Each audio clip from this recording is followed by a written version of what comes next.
KBR news కి స్వాగతం. ఏలూరు కాలువ ఉధృతికి కాకినాడ జిల్లా కిల్లంపూడి మండలంలోని ఏలేరు ఆయకట్టు గ్రామాలు నీట మునిగాయి. రాజుపాలెం, పాతకృష్ణవరం, ముక్కొల్లు, ఎస్ తిమ్మాపురం, శృంగరాయనిపాలెం, భూపాలపట్నం, వీరవరం గ్రామాల్లోని లోతట్టు ప్రాంతాల ప్రజలు 2 రోజులుగా వరద నీటిలో నివసిస్తున్నారు. ఏలేరు రిజర్వాయర్లోకి అధికంగా నీరు చేరడంతో దిగువ ప్రాంతాలకు నీటిని వదలడంతో ఆయకట్టు గ్రామాలు ముంపుకు గురయ్యాయి. లోతట్టు ప్రాంత ప్రజలను సురక్షిత ప్రాంతాలకు అధికారులు చేర్చుతున్నారు. ఇప్పటికే రాజుపాలెం, శృంగరాయనిపాలెం, గెదనాపల్లి, సోమవరం, ముక్కొల్లు గ్రామాల్లో పునరావాస కేంద్రాలను ఏర్పాటు చేశారు.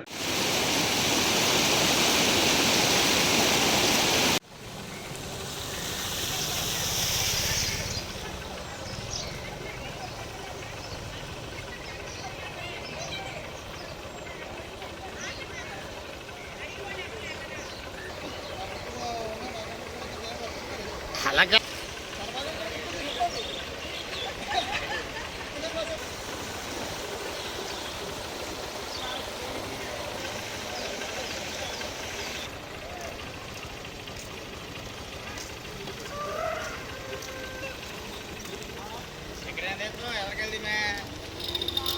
ఎదరికెళ్ళి బాగా బాగుతుంది ఇక్కడ వల్ల ఎక్కువ పంచరాలు అంత నీరు భారీ కావాలి.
అంతా కొట్టుకుపోతుంటే టీవీలో వేసుకోవాలి.